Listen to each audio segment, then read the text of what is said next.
Olá pessoal, sejam bem-vindos a mais uma aula do nosso curso de profetas. Essa é a aula número 4 e aqui nós vamos tratar do assunto de como Paulo interpretava o Antigo Testamento.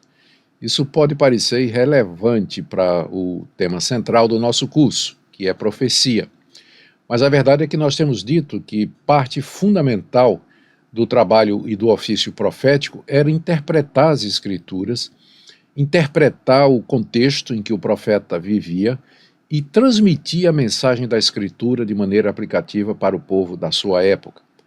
E agora, para que nós entendamos melhor esse assunto, de como o profeta usava as Escrituras do Antigo Testamento, nós iremos focar naquele profeta por excelência, aquele intérprete da Escritura por excelência, que é o apóstolo Paulo. Na verdade, a partir daqui, boa parte do conteúdo das aulas será o fruto da minha pesquisa para a minha tese de doutoramento pelo Westminster Theological Seminary, e onde eu tratei exatamente da maneira como Paulo interpretava o Antigo Testamento, as Escrituras hebraicas, a partir da sua consciência de que ele era apóstolo de Cristo, funcionando como um profeta cristão.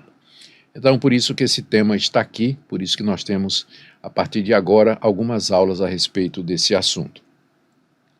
A interpretação das Escrituras do Antigo Testamento pelo apóstolo Paulo tem sido objeto de intensa investigação acadêmica desde o nascimento dos estudos bíblicos críticos, depois do Iluminismo.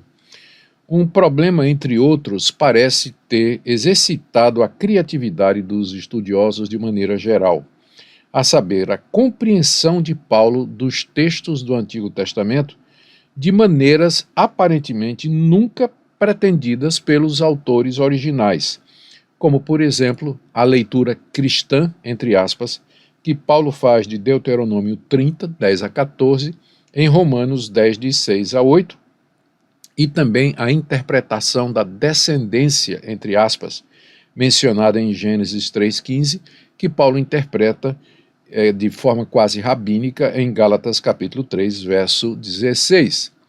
Intimamente relacionada a essa questão está a forma textual diferente como algumas passagens do Antigo Testamento são citadas pelo apóstolo Paulo em suas cartas. Os estudiosos deram e têm dado respostas diferentes a essas perguntas, variando de explicações textuais a teológicas. Um esboço da história dessas soluções nos últimos 2 séculos será o objeto da aula de hoje. Ou seja, hoje nós iremos ver como os estudiosos entendem a maneira como Paulo cita o Antigo Testamento, especialmente à luz de 2 fatores: a interpretação cristã que Paulo faz de algumas passagens do Antigo Testamento e, em segundo lugar, a maneira ou o tipo de interpretação que às vezes parece ser alguma coisa jamais pretendida por Moisés. Moisés nunca quis dizer aquilo, mas de repente Paulo cita a passagem de uma maneira distinta, diferente daquela que aparentemente Moisés tinha em mente. Então a nossa aula vai versar a respeito dessa questão. Apesar do aspecto elucidativo dessas abordagens, elas parecem ser incapazes de explicar um aspecto vital do uso que Paulo fez das Escrituras do Antigo Testamento em seus escritos e que provavelmente controlava a sua exegese das Escrituras hebraicas, a saber, que Paulo se compreendia, Paulo se via como um intérprete inspirado das Escrituras. Vários estudiosos, portanto, têm contribuído para as pesquisas ao abordar a interpretação que Paulo faz do Antigo Testamento a partir dessa sua perspectiva de autocompreensão como alguém inspirado por Deus, levantado para dar o sentido verdadeiro das Escrituras. Vejamos então algumas dessas perspectivas quanto ao uso que o apóstolo Paulo faz do Antigo Testamento. Em termos gerais, essas abordagens podem ser classificadas com base, primeiro, nos textos bíblicos que Paulo utilizou, seus métodos interpretativos na apropriação do texto em seus próprios escritos e também, por último, a sua teologia. O objetivo dessa aula, como nós já dissemos, é delinear a história dessas abordagens nos últimos séculos. Vamos começar com texto e interpretação. Estudiosos tentaram entender a maneira como Paulo interpreta o Antigo Testamento, estudando o assunto da perspectiva das fontes que Paulo pode ter usado para as suas citações. A gente diz que Paulo usou o Antigo Testamento, é claro, mas a gente esquece de responder a pergunta: qual? Porque você tem a Septuaginta, você tem a Bíblia hebraica, você tem os Targums, você tem Midrash, você tem variantes e assim por diante. Então essa pergunta tem a ver exatamente com que fontes Paulo teria utilizado, não é? Que fontes, pensando no Antigo Testamento, que fontes ele teria utilizado para interpretar a vontade de Deus na revelação escrita que veio antes dele. Essa abordagem, ela provou a ser especialmente útil para explicar por que a tradução de algumas passagens do Antigo Testamento feitas por Paulo em suas cartas aparece de uma forma textualmente diferente da Bíblia hebraica. Os estudiosos sentiram que esse fato poderia ser explicado pelo uso que o apóstolo Paulo fez de outras fontes, além do texto hebraico, como nós o temos. Em 1895, Hans Vollmer, estudioso alemão, ele sugeriu que por trás das citações que Paulo faz do Antigo Testamento, nas suas cartas, havia uma versão da Septuaginta que havia sido revisada para refletir com mais precisão o texto hebraico. Como vocês sabem, a Septuaginta é geralmente reconhecida pela sua tradução longe de ser perfeita. As implicações teológicas do seu uso por Paulo foram retomadas mais recentemente por alguns estudiosos evangélicos.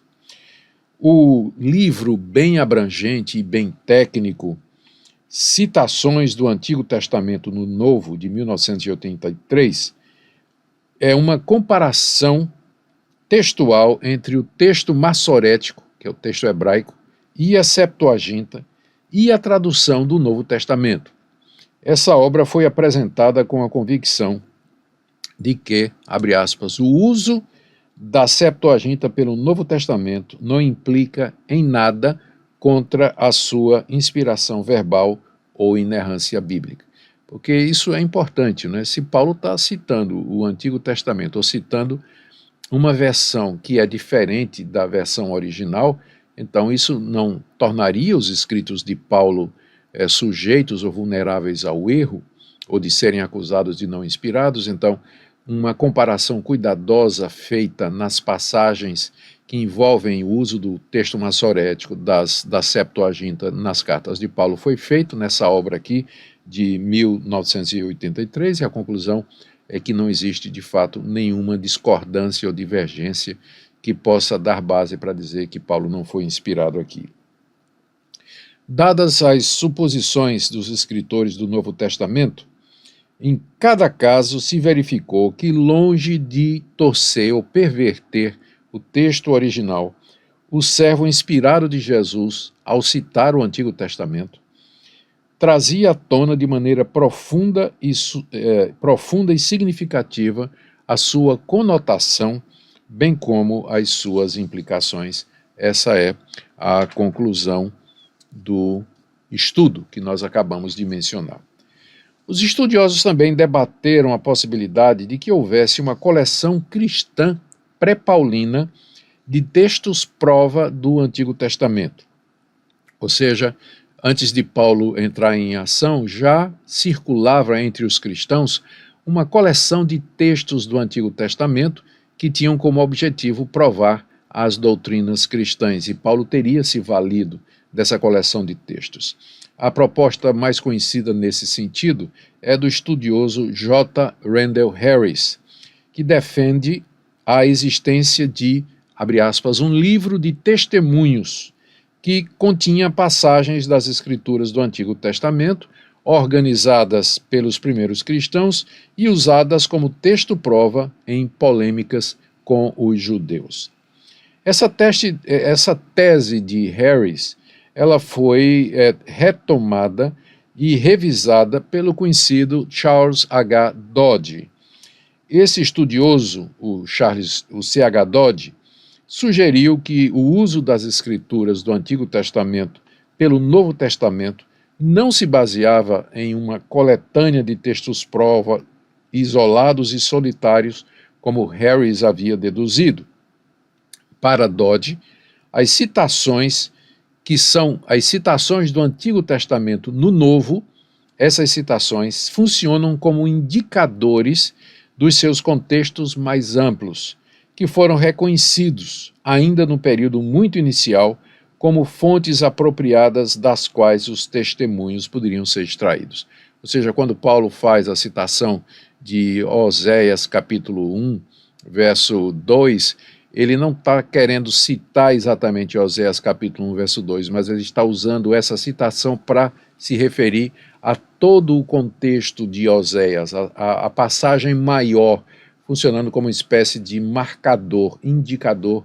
Lembrando que na época em que Paulo escreveu, a Bíblia não era dividida em capítulos e versículos, o que nos facilita muito hoje fazer citações. Então, para dizer de onde ele estava tirando a sua ideia, ele fazia essa citação bem abrangente, para que o leitor soubesse de onde provinha os seus fundamentos. Os estudos sobre as fontes escritas de Paulo, descritas acima, apontaram a variedade de opções textuais que Paulo tinha ao citar a sua Bíblia e pode até certo ponto explicar por que é que um texto aparece nas cartas de Paulo de uma forma textualmente diferente da nossa Septuaginta e da Bíblia hebraica ou do texto massorético. No entanto, os estudiosos que reconhecem a importância desse campo para o nosso conhecimento de como Paulo interpretou sua Bíblia, estão também prontos para reconhecer que os estudos sobre os textos originais da Bíblia usada por Paulo não fornecem todas as respostas para a complicada questão do uso que Paulo faz das escrituras hebraicas em seus escritos. Essa primeira abordagem foi uma abordagem a partir do texto que Paulo teria usado. Uma segunda abordagem tem a ver com métodos de interpretação. Essa abordagem, a interpretação das escrituras por Paulo, ela foi feita por estudiosos que sentiram que os métodos exegéticos do apóstolo determinaram parcialmente a sua compreensão e o seu uso das escrituras hebraicas. Vamos começar com aqueles que entendem que Paulo usou métodos rabínicos, e não são poucos, e nós podemos compreender. Paulo era um rabino treinado. Era natural que, ao se tornar cristão e ao ler o Antigo Testamento, ele usasse a metodologia rabínica que aprendeu aos pés de Gamaliel. Mas será que foi isso? Estudiosos debatem a possibilidade de que Paulo não tenha necessariamente usado métodos rabínicos ao se valer do Antigo Testamento. Bom, no início da investigação moderna, se fizeram muitos esforços para relacionar a interpretação de Paulo aos procedimentos exegéticos do seu tempo, especialmente dos rabinos. E a maioria dos estudiosos foi ao mundo judaico para buscar paralelos. Óbvio, se Paulo era um intérprete das Escrituras, para entender a metodologia de Paulo, nós teríamos que entender a metodologia que era disponível ou usada na sua época. O trabalho de Søren Husius, em 1713, nome difícil, né, de pronunciar, Søren Husius, essa obra é geralmente considerada a primeira tentativa sistemática de explicar a compreensão de Paulo a respeito das Escrituras a partir dos métodos rabínicos. Søren Husius descobriu que a maioria dos traços interpretativos dos escritores do Novo Testamento possuía paralelos consideráveis na leitura rabínica, e ele absolve os escritores do Novo Testamento com base nessas semelhanças. Eles apenas eram homens da sua época. Em 1900, entretanto, H. Thackeray argumentou que o uso de métodos rabínicos de interpretação pelo apóstolo Paulo era claramente observável em casos em que Paulo desconsidera o contexto original da citação. O tema de que Paulo era um rabino na interpretação das Escrituras recebeu a atenção de críticos do século XX, como Otto Michel, J. Bonsirvan, ambos ressaltando a concordância entre a interpretação de Paulo e a interpretação rabínica. Vários estudiosos, como A. F. Puuco, em 1928, apontaram que Paulo conhecia e até usava as famosas 7 regras de interpretação do rabino Hillel. Puuco foi seguido por Hans Joachim Schupps, Hans Müller e Joaquim Jeremias, que argumentaram que Paulo era um hilelita treinado. Ele era um seguidor do rabino Hillel, que havia elaborado as famosas 7 regras de interpretação e que Paulo teria usado essas regras para entender o sentido do Antigo Testamento. Em tempos recentes, um dos estudiosos mais destacados em defesa da influência rabínica no método de Paulo é Earl Ellis. Nós basearemos nossos estudos aqui, as nossas aulas, em muito da pesquisa feita por Ellis. Então preste atenção nesse nome, porque ele daqui para frente vai ser um dos nomes mais importantes que nós citaremos aqui.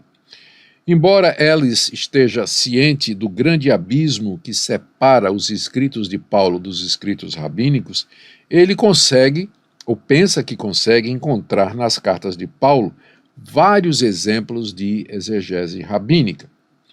Richard Longenecker segue os pontos de vista do Ellis e explica a liberalidade de Paulo no uso do texto do Antigo Testamento, em parte, como exemplos de midrash rabínicos. Mais recentemente, o Peter J. Thompson tentou encontrar o fator controlador do pensamento do apóstolo Paulo e, consequentemente, do uso que ele faz no Antigo Testamento, naquilo que ele chama uma vida estruturada pela Halaká. Halaká são as instruções do Antigo Testamento sobre como a pessoa deve viver. Paulo tinha uma vida estruturada pela Halaká, e era isso que controlava a sua abordagem do Antigo Testamento. Bom, esses são exemplos que eu dei aqui de tentativas recentes e não tão recentes de estudiosos de tentar entender Paulo, a interpretação, o uso que Paulo faz do Antigo Testamento à luz do mundo rabínico. Mas há também as exceções. Uma notável exceção a essa tendência de encontrar paralelos no mundo rabínico é a recente monografia de C.D. Stanley, Paulo e a Linguagem das Escrituras. Eu digo recente relativamente, não é de 1992. Stanley dedica atenção detalhada às técnicas de citação na literatura greco-romana e afirma que, antes dele, apenas F. Johnson e James Scott deram atenção ao assunto. Muito bem. O Stanley, né, na verdade, ele vai contra a maré, ele nega que Paulo tenha se utilizado ou se valido de qualquer metodologia rabínica e também se recusa a explicar a exegese que Paulo faz do Antigo Testamento à luz da metodologia judaica. Um objetivo dos esforços descritos acima era encontrar um padrão hermenêutico que fosse comum ao judaísmo primitivo e que fosse compartilhado por vários dos seus grupos constitutivos. Os fariseus, cuja exegese estaria possivelmente refletida em escritos rabínicos posteriores, os sectários de Qumran, os essênios do Mar Morto, e os próprios cristãos. São 3 grupos que têm em comum uma coisa: o uso do Antigo Testamento. Tanto os fariseus, como os essênios, como os cristãos, apelaram para o Antigo Testamento como base de suas crenças. Paulo, dentro do grupo cristão, predominantemente. Então, que padrões eram comuns na maneira como esses grupos abordavam as escrituras do Antigo Testamento? Há um consenso parcial entre os estudiosos modernos de que esses três grupos usavam o que eles chamam de exegese midrástica. Ou seja, o midrash é uma nova apropriação do texto e uma reaplicação atualizada num novo contexto. Ao praticar o midrash, o leitor do Antigo Testamento pega uma determinada passagem, ressignifica aquela passagem e a aplica em um contexto diferente. Isso, segundo esses estudiosos que pensam assim, explicaria a aparente arbitrariedade de Paulo com o significado original do texto. No entanto, a tentativa de caracterizar os métodos de Paulo e outros escritores do Novo Testamento como sendo midráshicos tem encontrado objeções de estudiosos preocupados com o uso acrítico da literatura rabínica em estudos comparativos, principalmente em razão da data relativamente tardia das fontes rabínicas empregadas. Aqui é muito importante a gente fazer essa observação.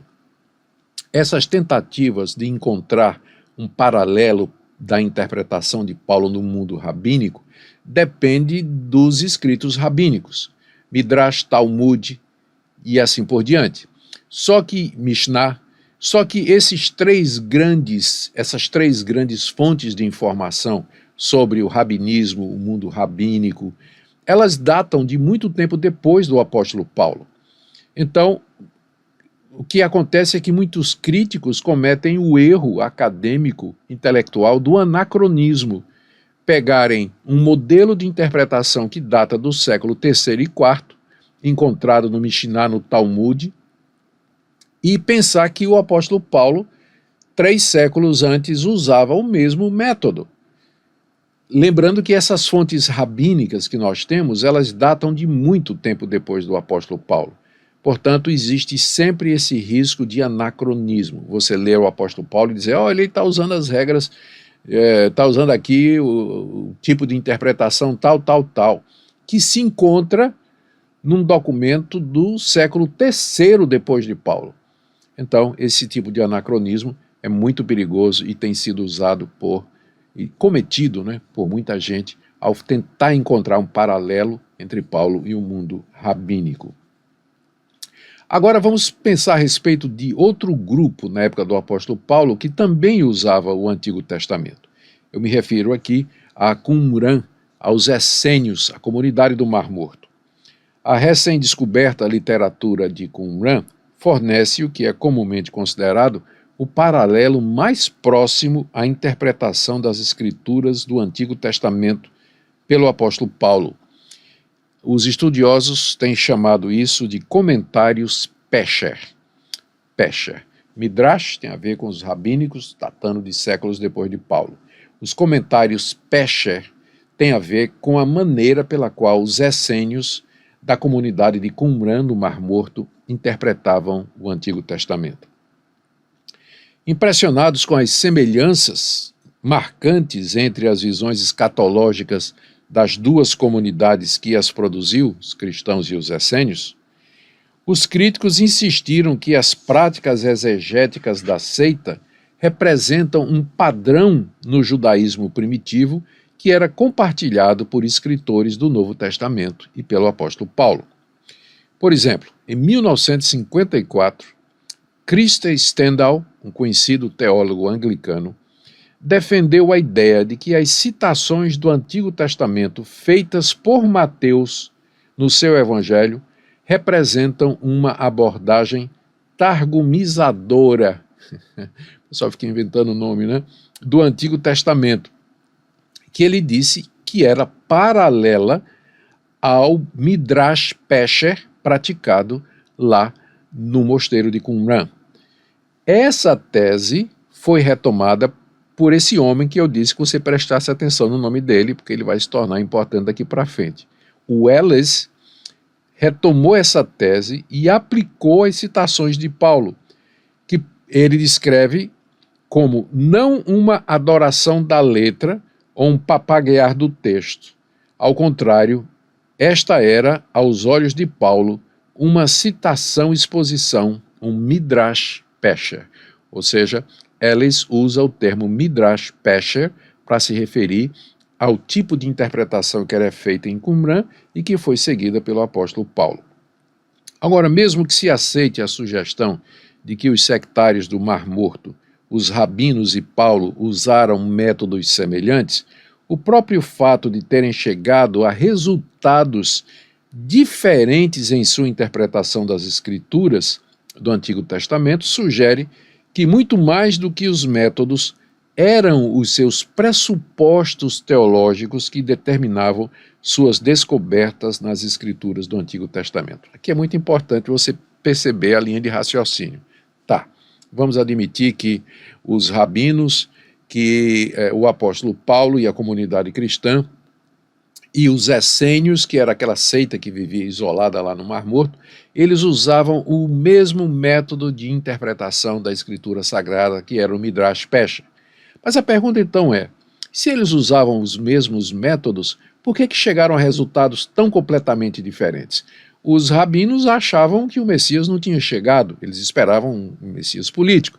Já os sectários de Qumran achavam que o Messias ele viria em outra forma e que eles eram a comunidade especial separada de Deus. Os cristãos diziam que o Messias já veio e que era Jesus de Nazaré e que Deus agora tinha um povo novo, que era a igreja. Então, se eles tinham os mesmos métodos, por que chegaram a resultados tão diferentes quanto a escatologia, cumprimento de promessa, a vida do Messias, vida em comunidade e assim por diante? A resposta é que a interpretação deles era controlada não tanto pela questão metodológica, mas pelo pressuposto, aquilo que eles já criam antes de se aproximar da Escritura para procurar o seu significado. Isso nos leva, então, ao terceiro critério.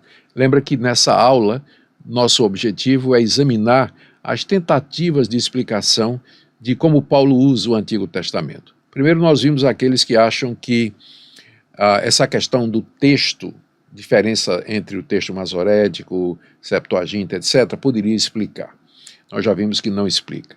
Depois, agora, vimos a questão da metodologia, métodos de interpretação. Você compara os métodos dos cristãos, Paulo especialmente, com os de Qumran e com dos rabinos, você percebe que existe uma semelhança, mas os resultados são diferentes, o que indica que tem outro elemento aí.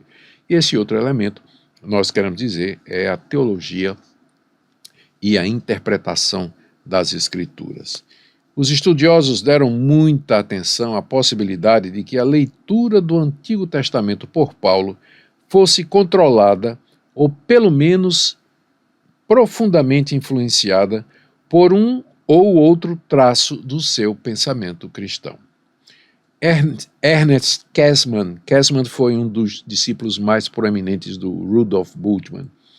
Käsemann sustentou que Paulo foi o primeiro na história cristã a desenvolver uma hermenêutica teológica provisória.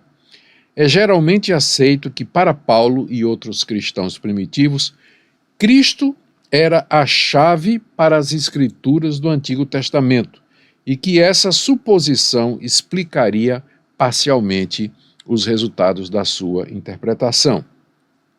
Ao contrário da opinião geral, Richard Hayes argumentou recentemente que a exegese de Paulo é eclesiocêntrica e não cristocêntrica, como é costumeiro dizer. Para Hayes, Paulo não lê as Escrituras para encontrar Cristo. Eu aqui, entre aspas, vou fazer uma citação do Richard Hayes. Ele diz, abre aspas, o que Paulo encontra nas Escrituras, acima de tudo, é uma prefiguração da igreja como o povo de Deus. Fecha aspas. Essa perspectiva ou essa afirmação do Richard Hayes acabou se tornando uma das mais controversas da sua obra, que, por sinal, é uma obra muito boa, extraordinária, mas baseada nesse pressuposto errado. Käsemann, que eu já citei, argumenta que o entendimento de Paulo a respeito das escrituras do Antigo Testamento é baseado na sua antítese entre letra e espírito, que aparece em Romanos 2, 27, Romanos 7, 6 e 2 Coríntios 3, 6. Kessman diz que esse motif, é o termo técnico usado, ele aparece no coração da obra e da hermenêutica do apóstolo Paulo. Kessman se refere à interpretação de Paulo como um processo de Unterscheidung der Geister, discernimento de espíritos. Hans Konzelmann, outro discípulo de Bultmann, semelhantemente argumenta que a antítese feita por Paulo entre a antiga e a nova aliança é o fator teológico por trás da sua hermenêutica. Intimamente relacionada a isso é a visão de que a escatologia de Paulo explica a sua compreensão e uso que ele faz dos textos do Antigo Testamento.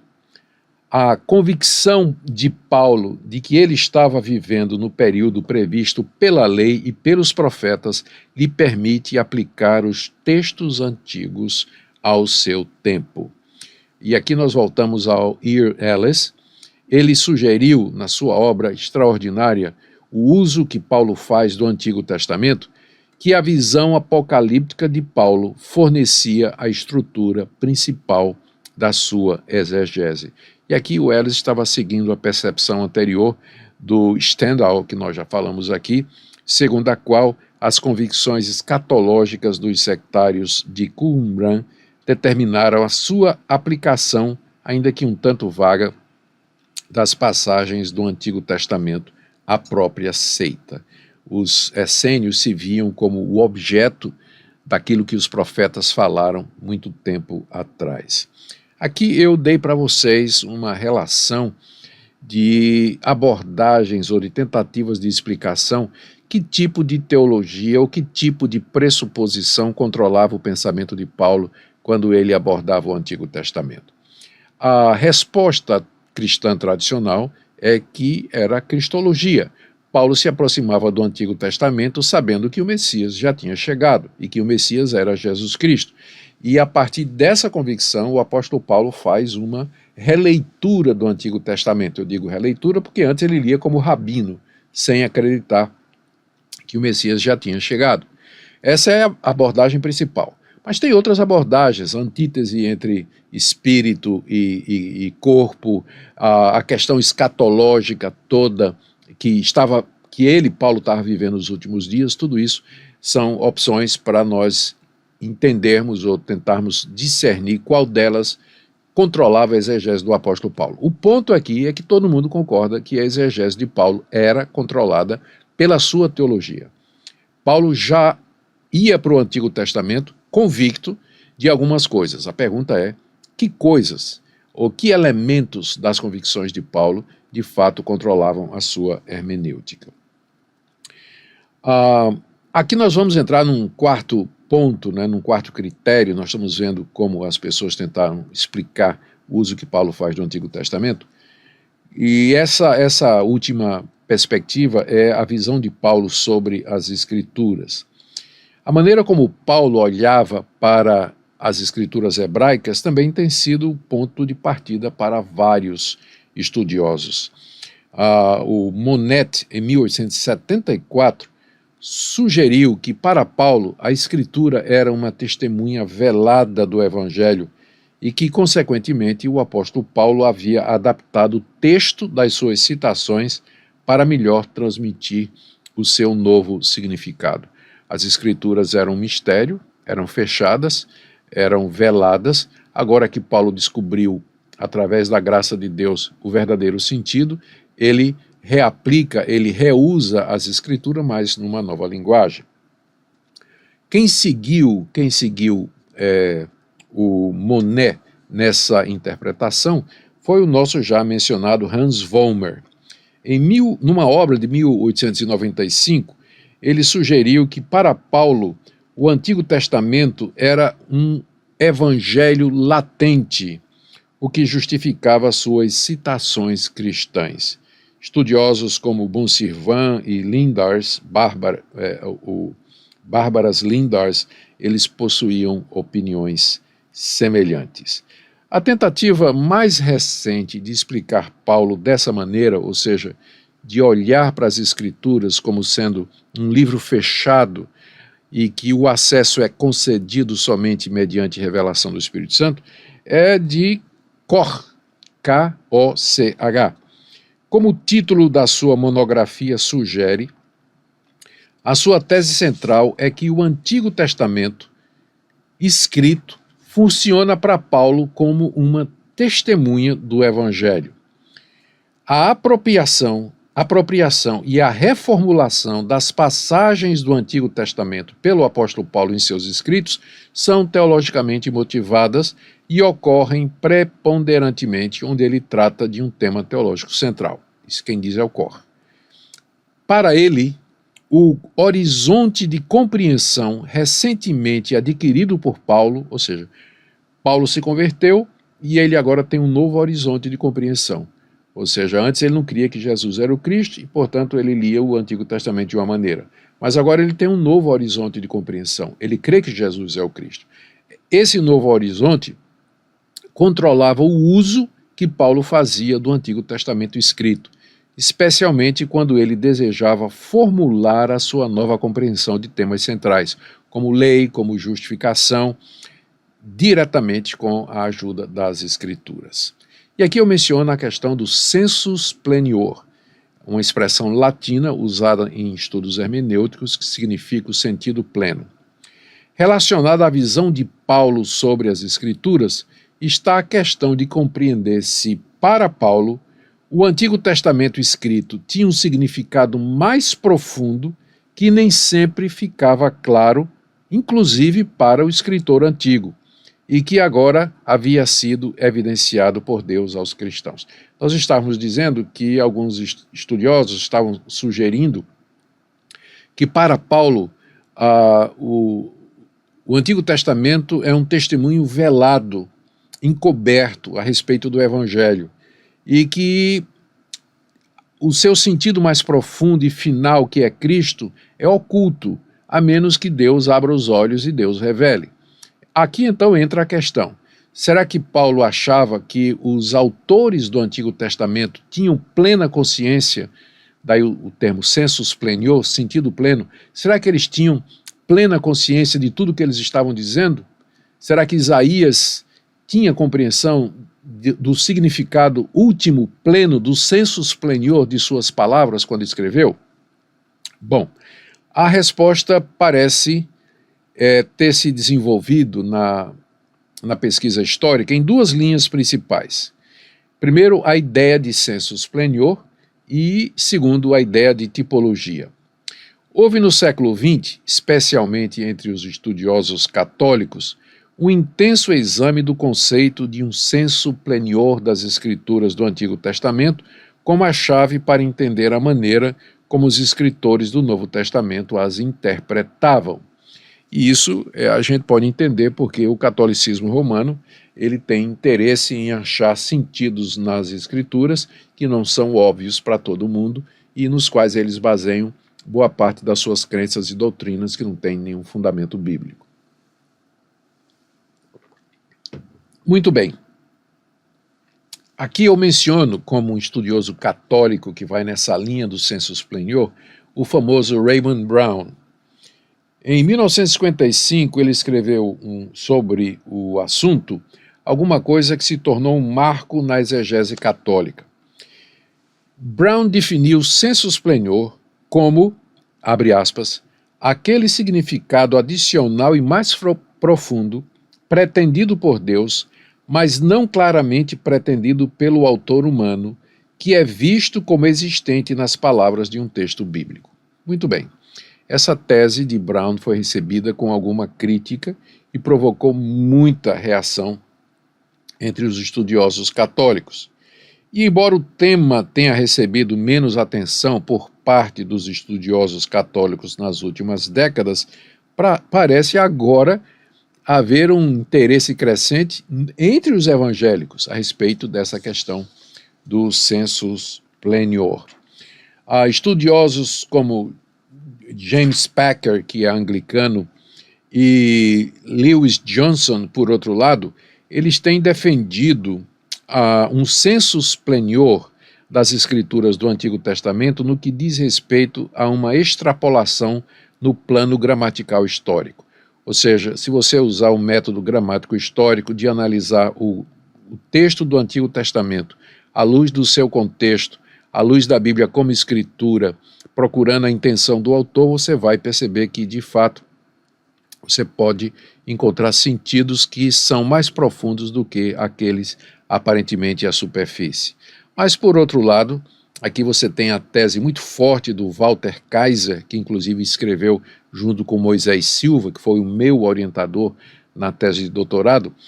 Kaiser rejeita qualquer noção de um sensus plenior e argumenta que os escritores do Antigo Testamento estavam plenamente conscientes dos estágios dos cumprimentos das suas declarações proféticas. Na opinião de Kaiser, não há divergência significativa entre a intenção de Deus e a intenção do autor, com exceção apenas de que somente Deus sabe o tempo do cumprimento.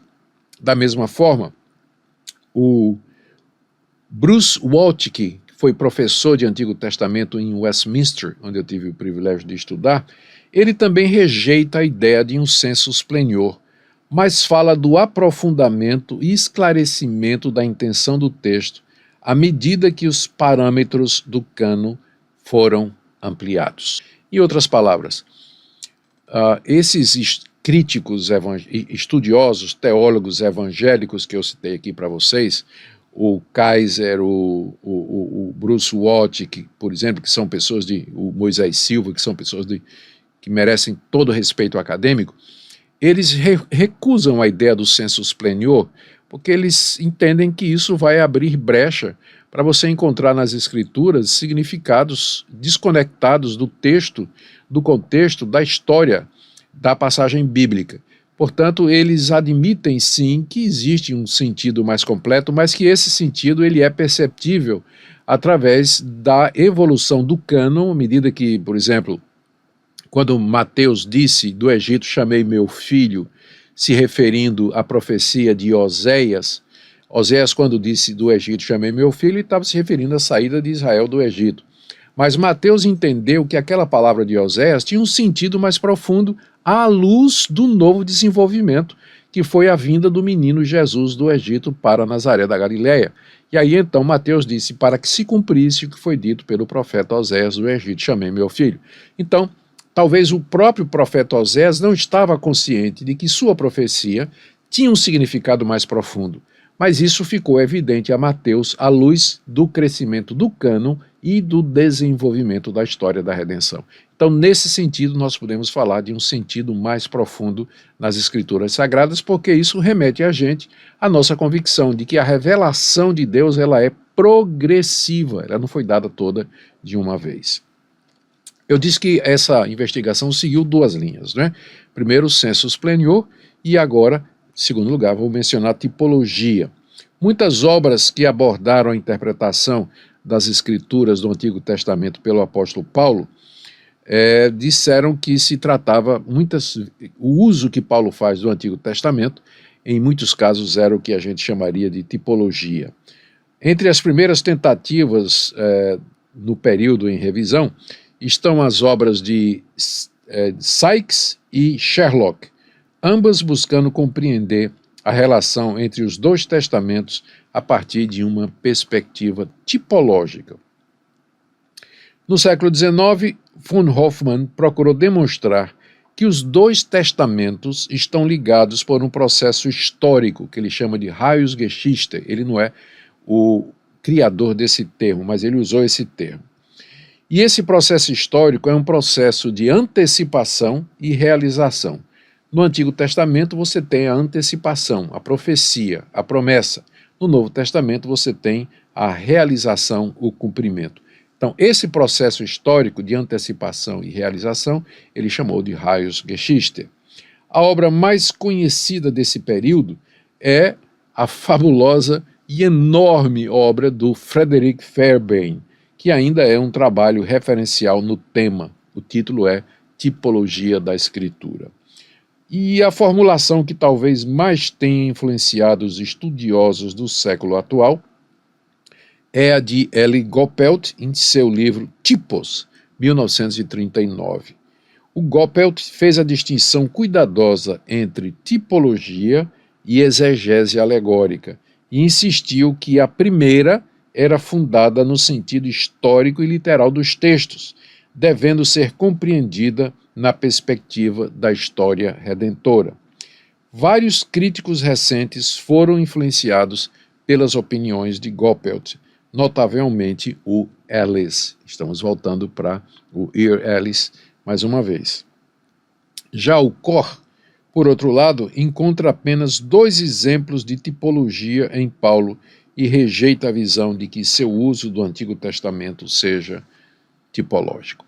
Aqui nós chegamos ao final da nossa aula e deixe-me tentar revisar muito brevemente o que nós vimos aqui, porque foi muito material. Essa foi mais uma aula informativa de como os estudiosos, através da história, desde o Iluminismo, tentaram explicar a maneira como Paulo usa o Antigo Testamento. A pergunta é, qual a relevância disso para o nosso curso de profetas? É que nós dissemos que uma das características principais do profeta é que ele é um intérprete autorizado por Deus para dar o significado das escrituras que vieram antes dele. O profeta interpreta o passado, ele interpreta o presente e ele faz a aplicação da palavra de Deus para o momento. Em alguns casos, ele faz a previsão do futuro com base naquilo que ele já entendeu a partir das escrituras. E nós então pegamos como exemplo disso o uso que Paulo faz do Antigo Testamento. O apóstolo Paulo era um intérprete autorizado por Deus, pelo menos ele tinha consciência disso, para dar o verdadeiro significado das escrituras do Antigo Testamento. Era isso que o profeta fazia. O profeta interpretava a vontade de Deus, ele era o homem da hora. E o exemplo de Paulo usando o Antigo Testamento nos ajuda a perceber isso e também a perceber e responder a pergunta se existem profetas hoje, como o apóstolo Paulo, que estão autorizados para dar o verdadeiro sentido das Escrituras, ou nós estamos confrontados por uma série de homens que, de maneira sincera ou insincera, estão enganando o povo de Deus. É isso que essa aula procura demonstrar e ajudar vocês. Até a próxima aula.